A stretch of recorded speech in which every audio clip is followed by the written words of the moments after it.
Shalom. My hotep. Namaste. Free the land, beloved. Come on in, come on in, come on in. My name is Vicki Dillard, and I'm a very proud contributor right here on FlyNubianQueenTV.com, the network for melanated people just like you. Welcome, welcome, welcome to the broadcast. We're so pleased that you have joined us today. As you come in, we ask that you come in giving us the big thumbs up, thumbs up. That is to say, to like. Be sure to share.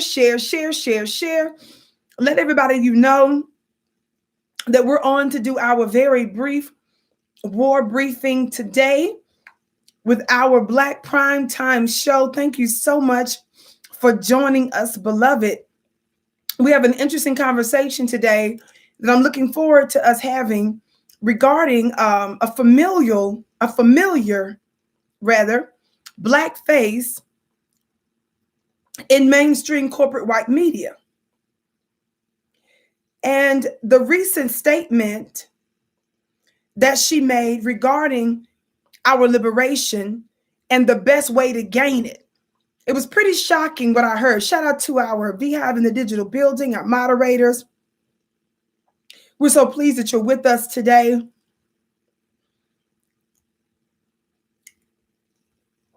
So family, we thank you so much for giving us the big thumbs up, sharing.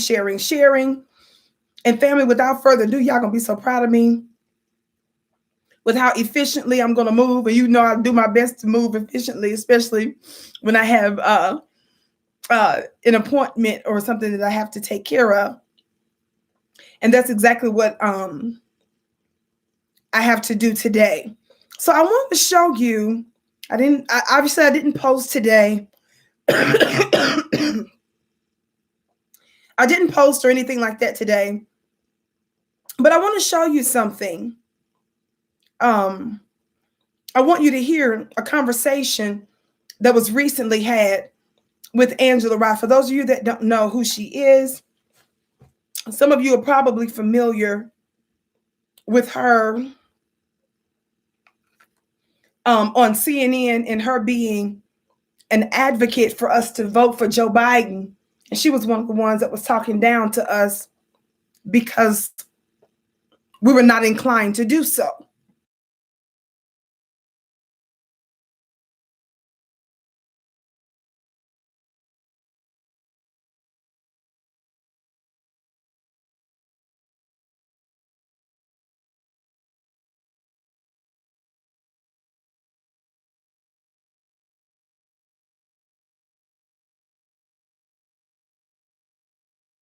So Angela is the one in the middle. She was recently on Van Lathan's show along with the other lady named Rachel. Apparently they do some sort of podcast together. And I want you to listen to a little bit of the conversation that they had. You all know we follow the rules on the Vicky Show. So let me read this disclaimer, copyright disclaimer under Section 107 of the Copyright Act of 1976. Allowances made for purposes such as fair use, criticism, comment, news, reporting, teaching, scholarship, and research. Fair use is use permitted by copyright statute that might otherwise be infringing. Nonprofit, educational, or personal use tips to balance in favor of fair use. Now, family, I want you to really listen. Now, you've heard me say on a few occasions about how God is in the details and God is in the nuance. Because we're programmed to respond to certain words, we don't take a moment to stop to really reflect on those words. We just automatically react without meditating on, ruminating on, thinking and rethinking about something that we just heard. Because it might be a slight nuance in the language and in the way in which something was said that we might have missed. Are y'all hearing me today? So I want you to really listen to this conversation that they had. Very brief. Like I said, you guys are going to be so proud of me with how efficient I'm going to be today. Now, I want you to listen to something that Angela, she's going to be asked a question about, in fact, I'm not even going to say, you're going to hear it. I want you to listen to this.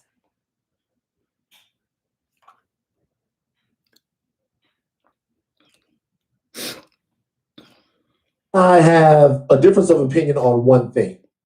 And I think we talked about this earlier.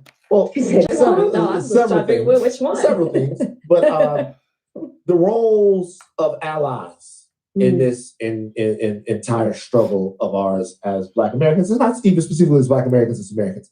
I gotta be honest with you. I am over the allies. I'm over it. Yeah, I'm over it. Like, not that I don't accept and welcome allies into this, but at this point, I want people more to stay out of the way of progress than to grab a shovel, because I just don't have any faith that many people will grab the shovel and help us do the digging or the heavy lifting. I'll ask you this, because you're in these rooms, you are someone who works for change. For the Black community to see the ceiling that we want to see our representation in America as we want to see it, do we need white people to help? Do we need white people to help? Yes, we do. It's hard, Van, because I understand the frustration, but I think if you sit with where the frustration comes from, and I even heard it in your remarks, it really comes from not wanting to be heard anymore. You know, right? Like, it's like, you know, you put this expectation out there because somebody made a commitment. They don't honor that commitment. That doesn't feel good. So I understand that. But I also have to acknowledge, speaking of Papa Rai, being raised around someone who was all the way and always about a rainbow coalition, right? Like, now let's stop right there, family. Let's stop right there. So for those of you that are thinking, well, you know, white people run the world, so yeah, they're going to have to be involved in our liberation. Family, don't conflate the roles. Talk Black to me. To the degree we're expecting our open enemies to get involved in our liberation, it's to cut the check and it's to hold white supremacists accountable. It's to do what we say. Did you all hear what you just heard? Let me say that again. Did you all hear what you just heard? So don't sit here thinking you're being so smart when that's not the point at all. There is a force multiplier. There is a growing power, an overwhelming power that we as Black people could have together if we would first unify. You can't say and discount the possibility of us going to new levels. And if the first thing you talk about is us being outnumbered, white folks got more access to stuff, family, there is a metaphysical, there is a spiritual principle when we first come together and put, if we come together, if we're on code together, there is an energy, an increase of energy, a force multiplier that would take place if we would but first come together. Somebody talk Black to me. How many of you all know that dynamite is small? Though dynamite is small, dynamite has a very powerful effect. So I want you to listen to this clip one more time. Listen to the question so that you don't think, well, no, that ain't what she means. She just talking about how soon, you know, white people gonna have to know. I'm not gonna let you get away with that. That's not the part that we're talking about. Don't conflate the roles of what we're discussing here. I want you to listen very clearly. One more time. I have several things, but the roles of allies in this entire struggle of ours as Black Americans, and not even specifically as Black Americans, as Americans. I gotta be honest with you. I am over the allies. I'm over it. Yeah, I'm over it. Like, not that I don't accept and welcome allies into this, but at this point, I want people more to stay out of the way of progress than to grab a shovel, because I just don't have any faith that many people will grab the shovel and help us do the digging or the heavy lifting. I'll ask you this, because you're in these rooms, you are someone who works for change. For the Black community to see the ceiling that we want to see our representation in America as we want to see it, do we need white people to help? Do we need white people to help? Yes, we do. It's hard, Van, because I understand the frustration, but I think if you sit with where the frustration comes from, and I even heard it in your remarks, it really comes from not wanting to be heard anymore. Just the fact that she said that she hears the frustration in his voice because it has to do with us not wanting to be heard anymore, that lets you know right there, she knows that we're not talking about that we need white folks in terms of the big scheme of things to ultimately do what we're demanding that they do. She's clearly talking about we need white people at every level of our justice agenda, our Black agenda, our justice claims and demands. And family, this is where we've messed up. Let me ask you all something. Throughout this entire time that we have been working to get substantive change in Black society, somebody talk Black to me. This whole entire time, God bless some of our ancestors, but they have relied on and leaned on the everlasting arms of our open enemy. And to what end? What good has it done for us to try to beg white folks to believe in us, to give us justice, to do what we asked them to do? Somebody talk Black to me. What good has that done? Family, come on in, give us a thumbs up, thumbs up, thumbs up. Thumbs up, thumbs up, thumbs up. I see the moderators put in a disclaimer that they're to help us overcome the shadow ban, because you all know with the Vicky show, they love to make it difficult for folks to see that we're here. That's what we mean when we say shadow ban, and how some of the platforms we own make it difficult for folks to find us. And it's not by accident, in other words. So when you specifically share, when you give us a thumbs up, you help to affect some of the internal workings that are known as algorithms. And obviously, when you're sharing the broadcast, that's you going outside of the system to invite folks in. So if you have any sort of social media platform, make full use of it by, would you, at the bottom of your screen, hit the share button, copy the share button, and paste it on your social media links. We thank you so much. I'm always someone, and I'm grateful that my show is often replayed on other platforms. We have a growing reach. I'm so grateful for that. However, I always say that I always believe that we are the right people at the right time will hear this broadcast. So, but you can help and assist us with that today. And we thank you so very much for doing it. Now, family, now I want you to listen to this. Let me finish saying this one part. What I'm saying is we don't need to rely on so-called sophisticated or political so-called masterminds. First of all, there's no reason for us to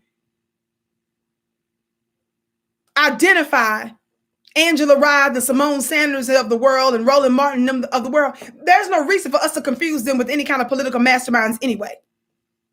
These are folks whose goal are nothing but biscuits, biscuits, and more biscuits. Flour biscuits, dog biscuits, bones and biscuits, biscuits, biscuits. Talk Black to me. So you can't ever trust anybody that's moved by the biscuit. You can't trust folks that's moved by the bone. Are y'all hearing me today? Now, let's go back to this one more time, and I want you to listen very, very closely to this madness. Rachel and I have a difference of opinion on one thing. And I think we talked about this earlier. Well, several things. Which one? Several things. But the roles of allies in this entire struggle of ours as Black Americans, and not even specifically as Black Americans, as Americans. I got to be honest with you. That's how you know the difference he's talking about. He said that the role of Arab allies in this entire struggle, we don't need them in the entire struggle. The only time we need you is when we need you to cut the check. Talk Black to me, somebody. The only time we need you are in the areas that we're telling you to give over certain resources. That's when we need you. But he just made it very clear that his question has to do with whether or not we need allies in the entire process. Do you understand?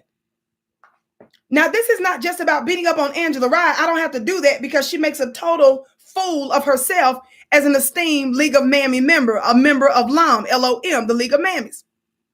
So she does a good job of making her own self look ridiculous. What I'm trying to point out is this mindset, this mental paradigm that not only the Angela Rye's of the world have, but there are many other Black-looking people that believe this way. And that's what I'm here to discuss.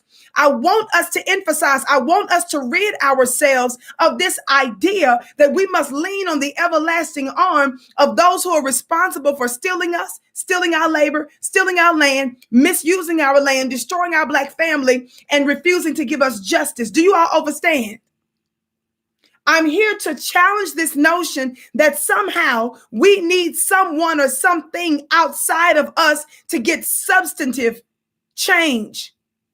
And I'm trying to make the very clear case, which I shouldn't have to go through all this to make it shouldn't be this hard to convince Black people of the utter futility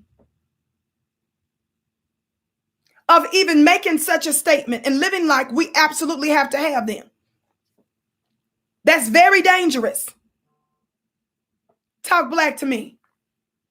Thumbs up, thumbs up, thumbs up, family. Share, share, share, share, share. Because it's Americans. I gotta be honest with you. I am over the allies. I'm over it. Yeah, I'm over it. Like, not that I don't accept and welcome allies into this, but at this point, I want people more to stay out of the way of progress than to grab a shovel, because I just don't have any faith that many people will grab the shovel and help us do the digging or the heavy lifting. So by him saying that, y'all, that means he's even qualifying for Angela Rye, the type of ally he's referring to. We do not have allies that's willing to put in the work. They love to try to say racism don't exist. They love to say, well, we just all Americans. Why doesn't color matter? Well, baby, we don't see y'all. We don't see you all showing up when we need you. That's the reason why we can't claim we quote unquote Americans. That's the reason why that little pathetic motto, that racist motto that all lives matter, that is a racist motto. We can't go with that. The reason we can't go with that theoretical chit chat that you're using to cover for your multitude of racist sins, we can't go with that statement because it doesn't shake out in the numbers. When we're talking about health disparities, the facts don't lie. The health disparities negatively lean toward our people. When we're looking at economic disparities, they lean negatively toward our people. Familially, negatively toward our people. In government, in law enforcement, judicially, in every area of people activity, education, military, labor. In every area, we're at the bottom of the rung. So we can't listen to this mess. We all Americans, we all in this together, and race doesn't matter. The problem is the facts show different. And we're not getting ready to waste our energy arguing with white people to prove to them why their racism has a damning effect on our lives. See, you will be out of your mind to sit there to prove to your open enemy that they're racist and they're a problem. They do that as a trick to waste time. See, this is the reason why Roland, the unidentified Roland object who was born by a river somewhere, whose name Roland derives from the word rotund, round. Somebody talk Black to me, and roll. The reason why he feels good amongst white people, he feels like he's fulfilling purpose and destiny. He's like that inflated balloon that's sitting over on the table somewhere. And as soon as he gets in the presence of white folks, he's filled to capacity and he starts to rise. He does that, family, because they enjoy explaining stuff to people. See, Joy Reid, she gets excited. Whatever that Black chick's name is, who's on the weekend, one day on the weekend, and Capehart, the little juicy Capehart who's married to a white man, the Black man who's married to a white man, Jonathan Capehart, he come on Sundays. And the Black chick name, who I always forget, she comes on Saturdays. See, they get excited because they get a chance to talk and explain stuff to white people. The reason they are also upset with us, we in the real, the new Black media, those of us who are part of the Black grassroots, you and I, the BGR, the reason they get upset with us also, family, in addition to several other things, is that we're not impressed by the nothingness of it all. See, the stuff that impresses them, like being on white networks, that used to matter to more Black people. Because we believe in the ownership of our own voice, controlling our own narrative. Somebody talk Black to me, that offends them because they like this. Wasn't the guy's name in the movie Django? Wasn't that guy named Steven too? That Samuel Jackson's character, wasn't his name Steven? Y'all listen to me. Was it Steven or Stephen? Either way, you know Stephen tends to be spelled with the word S-T-E-P, step. The root word of Stephen, the root word of Stephen is step, which comes from the word step and fetch. That's from the dictionary, not the dictionary. From the dictionary, not the dictionary. Somebody said his name was Stephen. The point is, it's still a derivative of the word step and fetch. It's just a different variation of the spelling. Even if they got the V in it, talk black to me, that's from the dictionary. Are y'all hearing me today? That character in the movie Django, who liked to lost his mind when his white slave master was murdered, the thing that causes us to rejoice is the thing that causes the black bootlicks to mourn. God, today, that's a revelation. The thing that gives me a peace, God, today. The thing that make me feel like skipping and going to the park and getting on the swing and going down the slide. Y'all talk black to me.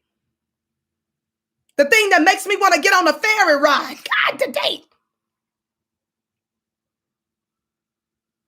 The thing that gives me joy makes me want to eat, a popsicles and stuff. Listen for the trucks with the little cute little bell sounds and stuff. The thing that brings me joy is the thing that causes them to mourn. That's how you know we different. Talk black to me. Why y'all laughing at me, Vicky the other fan page? So you guys got to understand the distinction. That character, that Stephen guy in Django, he was the one that was giving the white supremacist slave master the heads up about the plans of our people. Talk black to me, family. See, this is the reason why they are more dangerous than the white supremacists. That is the brilliance of the white supremacists, is to use one of our own to do their bidding. But see, those of us that don't make a distinction, when we pick up on the spirit of Raccoon, when we pick up on the spirit of Aunt Jemima and Uncle Ruckus and Bone and Biscuit, baby, we don't waste time in playing with you. See, that's what makes me different. I don't sit there and patty cake and tell my girl, come over here. I move quick, baby, and be right. God, today. I don't have time to wait for the slowness of it all. Somebody put turtles in the chat. I don't have time to wait for the turtles to catch up. Why? Because time is of the essence. Time is of the essence for the same reason. If you see somebody's having a heart attack, you wouldn't be sitting there trying to chit-chat and lollygag. You would be in a rush. Baby, too many of the black lives are at stake for me to be playing around and waiting for you to catch up. I'm about to throw this funny-looking turtle back in the white supremacist water and tell you to take your funny-looking self over there in that contaminated waters and go swim. Some of y'all want everything that look like us. I don't. These are promised land rejects. What I look like wanting to spending time trying to get you up to speed. And you about to get the whole ship blown up. God, today. Thumbs up, thumbs up. And you think I'm under obligation to get you where you're supposed to be. The devil is a lie. I'm going to encourage you in the Lord to go over yonder. God, today. I watched that movie a couple times recently, just looking at Stephen's funny looking self. The white slave master didn't even know he was about to be tricked. He didn't know he was getting ready to walk into a ditch, thank God. A ditch that should have destroyed his funny looking self because he's been destroying his people. Some of you funny looking bones and biscuits are giving the enemy the heads up. You sitting your funny looking self down there, NAACP, the Reverend Al Sharpton, the funny looking Urban League, and those of that ilk. Y'all sitting down there strategizing with Joe Biden on how you can do absolutely nothing for black people and still get the vote, fool.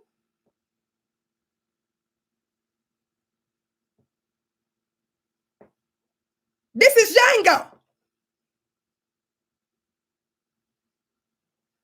And by the way, the greatest love story ever told is Django. God, today, modern history. I just said that the other day. That's a new revelation I had. That's the greatest black love story in the movie, in my opinion. Now it's Django. The greatest superhero movie. Somebody say Django.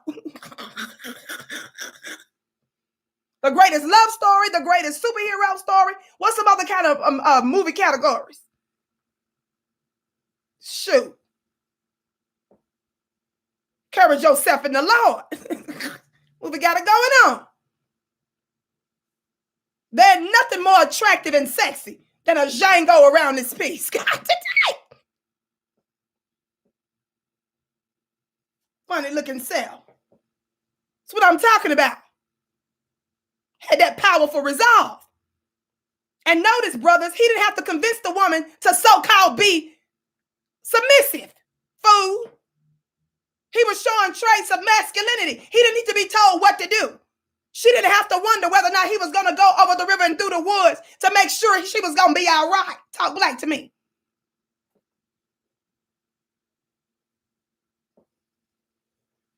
And she was gorgeous. She was giggling and stuff.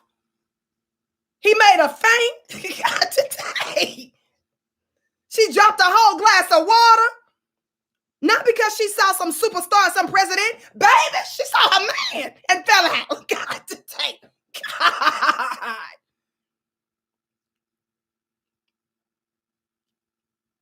He had her giddy. She was fainting and passed out and stuff. Heart was stopping out through the movie. God, today. Like a little girl and stuff. Sitting up here wondering why your woman won't act right and you ain't even who you supposed to be. If you ain't operating what you're supposed to be, that means, beloved, you're not operating in that invisible electromagnetic field that causes you to attract that so-called high-value woman. Funny looking self. And I wouldn't have been that woman sitting there telling my honey, calm down. The devil is a lie. When a man show you he got a big black brain, can strategize and know what he's doing, baby, what you say you need? What was it, boo? Funny looking self. Thumbs up, thumbs up. But I certainly digress, deeply digress. But the love story of the year, Django. I don't care if it was written a few years ago. And the fear of a white man had to put the movie together. And Jamie Foxx in real life need to act like he's Django. God, today. But back to this girl, this Angela Ryan stuff.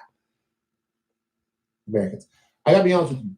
I am over the allies. I'm over it. Yeah, I'm over it. Like, not that I don't accept and welcome allies into this, but at this point, I want people more to stay out of the way of progress than to grab a shovel, because I just don't have any faith that many people will grab the shovel and help us do the digging or the heavy lifting. I'll ask you this, because you're in these rooms, you are someone who works for change. For the Black community to see the ceiling that we want to see our representation in America as we want to see it, do we need white people to help? Do we need white people to help? Yes, we do. It's hard, Van, because I understand the frustration, but I think if you sit with where the frustration comes from, and I even heard it in your remarks, it really comes from not wanting to be heard anymore. You know, right? Like, it's like, you know, you put this expectation out there because somebody made a commitment. They don't honor that commitment. That doesn't feel good. So I understand that. But I also have to acknowledge, speaking of Papa Rai, being raised around someone who was all the way and always about a rainbow coalition, right? Like what Reverend Jackson talks about, like what we know, the chairman of the party and of the Black Panther Party in Chicago talked about, the Rainbow Coalition, like really standing shoulder to shoulder with folks. You see what this disgusting little lawn member did? She tried to invoke this whole idea of the Black Panthers, what they stood for, a Black coalition. Family, in war, you gotta evolve. What we can look at with ease over the past 4, 5, 6 decades, over the past several centuries, and quite frankly, over the way our open enemy has moved over the past several thousand years. What we know for sure is that we've gotten absolutely nowhere but tricked by involving them And the reason why they can't stand the Honorable Marcus Garvey and the Honorable Minister Louis Farrakhan and the Honorable Elijah Muhammad, the Nation of Islam's founder, is those two organizations for sure did not permit knowingly white folks in the higher ups and in the ranks within those organizations. Somebody talk black to me. There was a reason for that. Only in the mind of a slave, only in the mind of a gullible sheep, a dumb, deaf, dumb black sheep, would you feel comfortable and think it a good idea to even say the words out your mouth? Let's involve mass in them in this. Let's see what they got to say about this.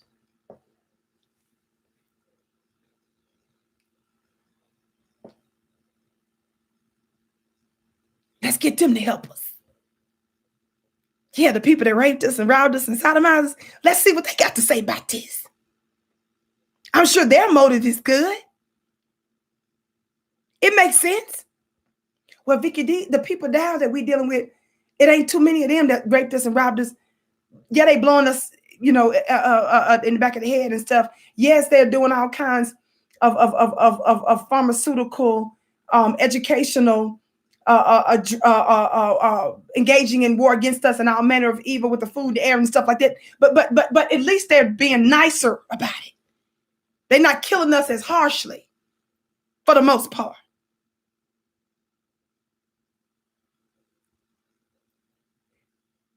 See, sheep don't detect things well. And you think that I'm supposed to give you credit for having an empathetic and sympathetic heart with our enemy? I don't see you as that. In the same way, we wouldn't see a parent who allows their child, who knowingly allows their child to be around a pedophile. If a mother knew that her daughter was being molested and touched by a man and the mother did nothing about it, like this video that was been circulating about this mother who fussed at her daughter because the man was paying the bills. So she didn't want to do nothing about the fact that the man repeatedly kept coming in her room, touching her. None of you would none of you that's in your right mind. None of you that's not a nut and sick. You would not think that a parent was being nice and kind for letting a pedophile hang around their child, right? You would say, no, you need to have charges filed against you and your child needs to be taken away from you. In the same way, you wouldn't think that's cute if a mama said, well, they such good people. In the same way, that video I saw not too long ago, where the mama, the young lady recorded her mama because she clearly had been telling her mom about the man coming in her room, touching her mom's boyfriend. The mama started fussing at the girl and making it clear that the man paid the bills. So because he paid the bills, you just shut up and get touched. How many of us think that the mama was being nice and kind? How many of us would say, well, the lady is just being, empathetic to the man. She's just showing appreciation because the man paid the bills. So what? She knowingly lets her child get touched. Talk black to me. Just like you think that's sick and twisted, don't you understand that the very people and system that's responsible for your undoing, they've done that and 1,000,000 times worse, and you've justified it? You want us to believe that the Lord has something to do with you having that you being long suffering? You misusing scripture? Most of y'all are saying that's sick. Most of y'all are saying that's crazy. Exactly. You crazy for still wanting to stay in a sick demonic relationship with people who have economically, sexually violated you in more ways than we can count. Get it through your thick head. That's the relationship. It is a sick demonic relationship. And just like a parent that would welcome their child's abuser knowingly, just like a parent that would knowingly welcome an abuser of their child in their home, In the same way you had a visceral reaction hearing that, that's the same reaction you ought to have regarding Black society as a whole. And if you don't have that reaction, you are demonic and sick. And it's proof that that high magic, that high witchcraft that they are engaging in is working well on you, because they're not there fighting on as to whether or not they should remain in your life. It's you fighting, it's Black looking people fighting us because we said we're trying to get away from these demons. Meaning white supremacy system. That's what I mean. Talk Black to me. Thumbs up, thumbs up, thumbs up.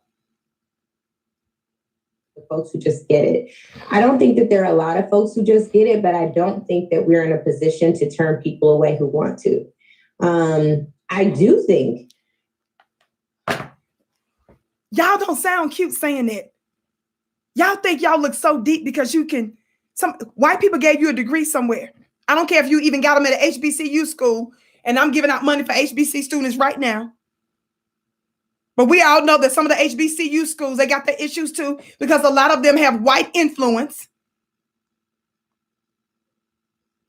Y'all don't look cute using the talking points that your white masters trained you and taught you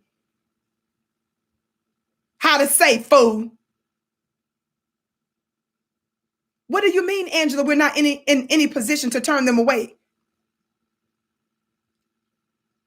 Mic check, mic check. Whose planet is this? Like Diamond and Silk say, not planet. They don't say planet. They say planted. I said mic check, mic check. Whose planet is this?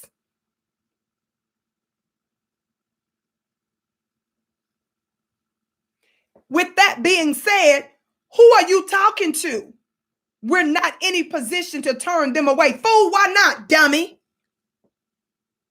See, that's the ones that's expecting us to stay in this sick relationship. Again, this is the reason why folk don't like me. See, that's why some of your celebrity organizers and activists, the reason why they're loved is because even though they may talk a good game about racism for 2 minutes, they're the same ones that turn around and tell you to vote for racist Joe Biden. They're the same ones that will argue with you, telling him how much he's done for the Black community. They're the same ones that tell you that sexism is worse than racism in America. Who told you you don't have the right to turn them away? I said, who told you that?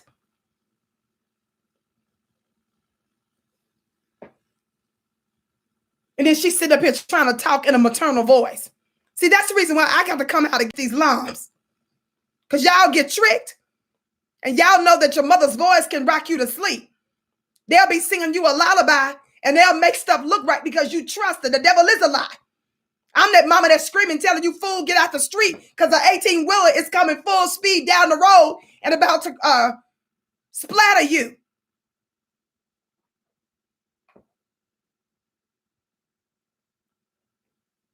$18-wheeler coming. Angela Ross sitting up there talking about some rockabye, baby. And I'm screaming, telling you to get off the street. And while I'm screaming, I'm running towards you so I can snatch you up. That's the difference.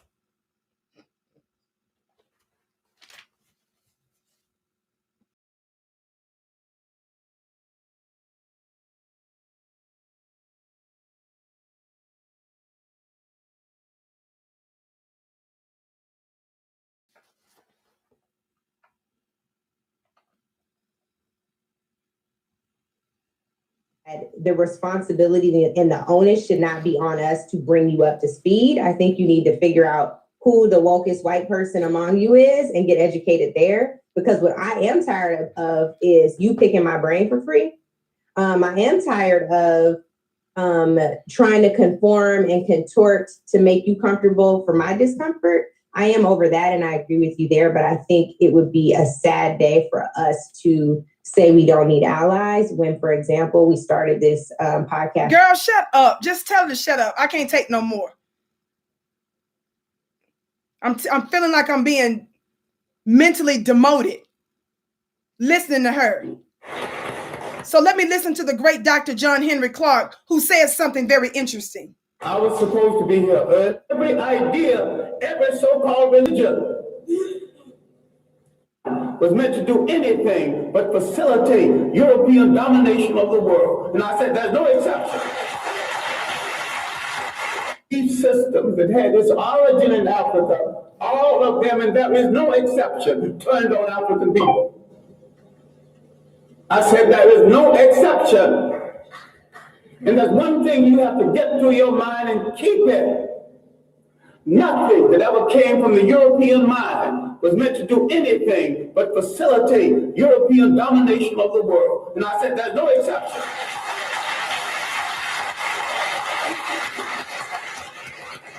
Everything that was brought into this continent, everything, every idea, every so-called religion was meant to dominate and to control. The Arabs had no illusions about it. The Europeans had no illusions about it. You were the ones with the illusions. And yet every element that went into the making of every major religion in the world started in Africa. Any good, that means all other religions. Islam was the handmaiden of Arab imperialism. Christianity was the handmaiden of European imperialism. The Hebrew faith was the handmaiden of a concept called the chosen people. Now, if God is kind and God is merciful and God has no stepchildren, he won't choose one over the other. And to say he chose some people, you're making him a bigot. And to say that he endorsed enslavement of one people over the other, you're making him an accessory to murder. The Arabs used Islam to rationalize their slavery and their imperialism. The Europeans used Christianity to rationalize their slavery and imperialism. Who are you kidding about friends in the world? Damn it, if you want a friend, look in the mirror.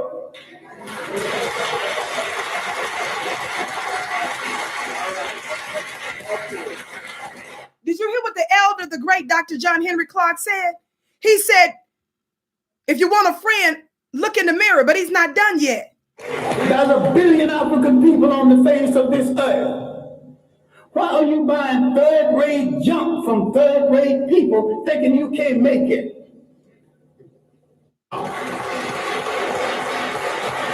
And better for the African. So you might have some romance with one of these religions.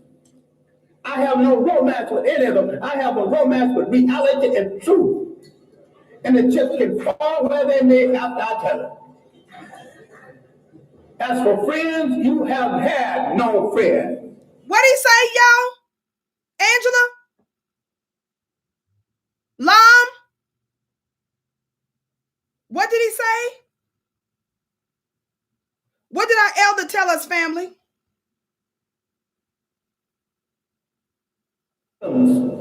Properly understood is 10 times better than Judaism, Christianity, and in Islam. And better for the African. So you might have some romance with one of these religions. I have no romance with any of them. I have a romance with reality and truth. And the chips can fall where they may after I tell it. As for friends, you have had no friends. When they discovered you, they began to prey on you. Now let's look at our relationship with Western Asia, mistakenly called the Middle East. For 3,000 years, our greatest enemies came from Western Asia. They were trying to avenge the fact that they were once African colonies. You read a book called When Egypt Ruled the East. He said, we have no friends.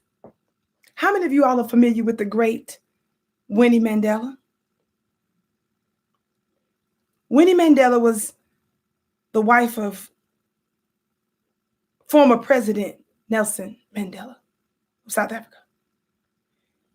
Though she stood by him for 28 years while he was in some form of incarceration, do you all know that she was hunted down? Do you all know she did time in prison?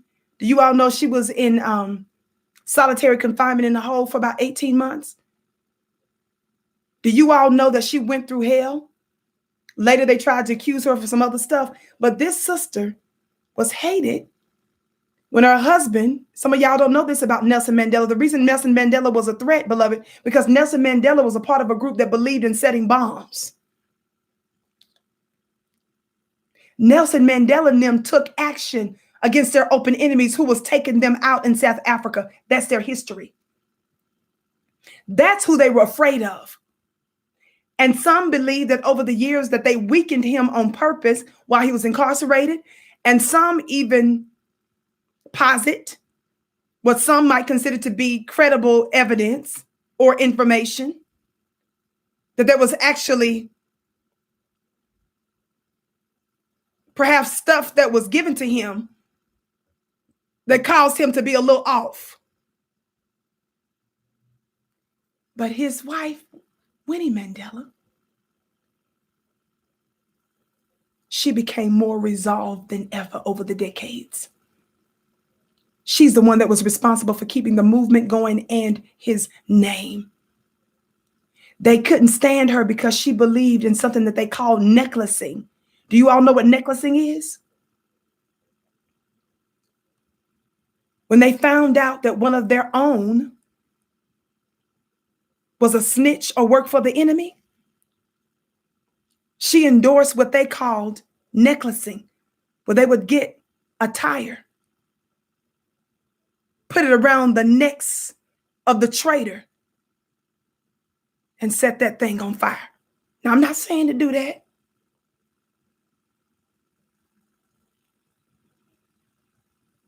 But she didn't come out weak after all of that. No disrespect, like in my opinion, like Nelson Mandela did. Why am I bringing that up in this context?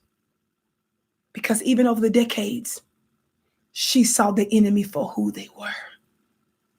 And for her, their nature and their character never changed. So they demonized her. They tried to connect her to some other scandals and different things that was going on. But this woman was a queen. And she wasn't fooled by her eyes. And she was not allowed to be weakened over the years. Some of you don't even know the real nature of your open enemy. So you wonder why people like me are constantly calling out our open enemy. Beloved, I used to think white folks were special too. I'm from Mississippi. We were taught there's an energy in the spirit to kind of worship them. You're trained and programmed in conscious and unconscious ways to see them as God. But my own very tumultuous journey about the inner workings of the nature of our open enemy is why I know who I'm dealing with. And some of you that are on the fence, you may not get it, but I'll wait for you to catch up. You all know I don't teach you to be reckless or to be crazy or nothing like that. But you ain't the one that's been behind the scenes in the way that I've been behind the scenes to know the inner workings of your open enemy. They know how to trick you, and they know how to manipulate your very black eyes and nose and mouth and ears and fingers. They know you're only controlled. Thank you. I got to get ready to go in just a moment. They know you're only controlled by the stuff that you can sense in the earth realm. They know enough of us don't know how to tap into our black power. We've demonized our own powers. We've called legitimate black practices witchcraft, but you turned around and embraced a white supremacist Christianity and said it was from the Lord. The same religious basis that they used to rape you, y'all serve the same God now.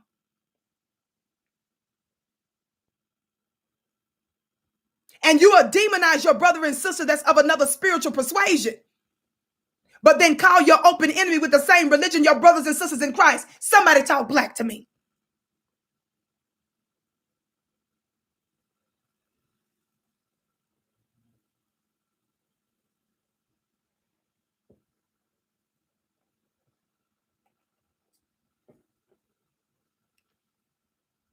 Winnie Mandela probably wouldn't agree with the Angela Rye type.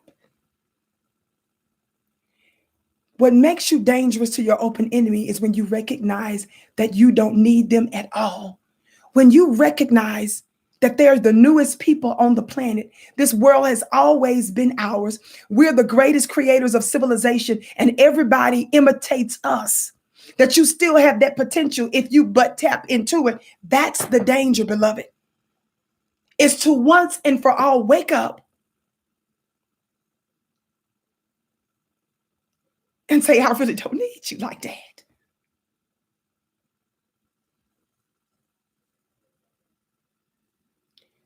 That's where we've got to come to, Black family.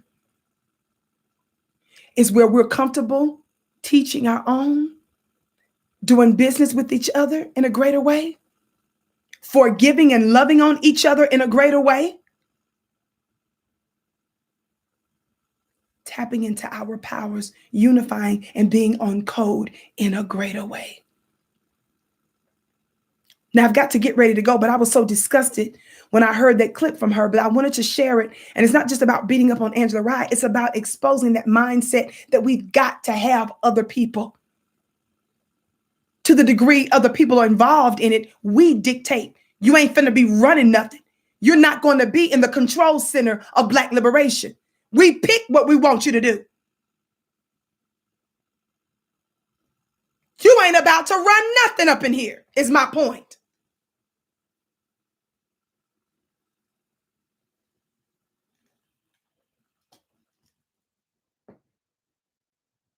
It's a new day.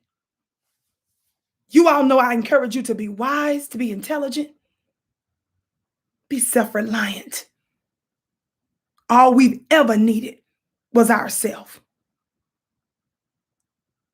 Of course, there's so much more I could say about this family, but I've got to get ready to run right now. Make sure that you get the replay to my amazing male-female relationship 2-hour plus webinar that I did over the weekend. Shout out to our brother Derek Jackson, my brother Derek Jackson, that showed up and just gave us his own personal insight through his tumultuous journey that he has been going through. But I was the one that was certainly dropping metaphysical gems, spiritual gems, and giving you insight as to why some of the wars amongst the Black male and female have existed is more than what meets the eye. What we're upset and angry about is not just because you feel like that your woman is overweight, honey. And it's not just because the Black man ain't doing something that we want him to do. It's not just that. It's more to it than what we know. And so those were the things that I was able to, just a few things that I was able insight to give, but our brother really added very strongly to the webinar. It is absolutely amazing. Nothing but rave reviews. Be sure to get the right replay today at flynubianmastermind.com, flynubianmastermind.com, flynubianmastermind.com. Follow me on Instagram at Vicky X Dillard. Follow me on Twitter at Dillard Vicky.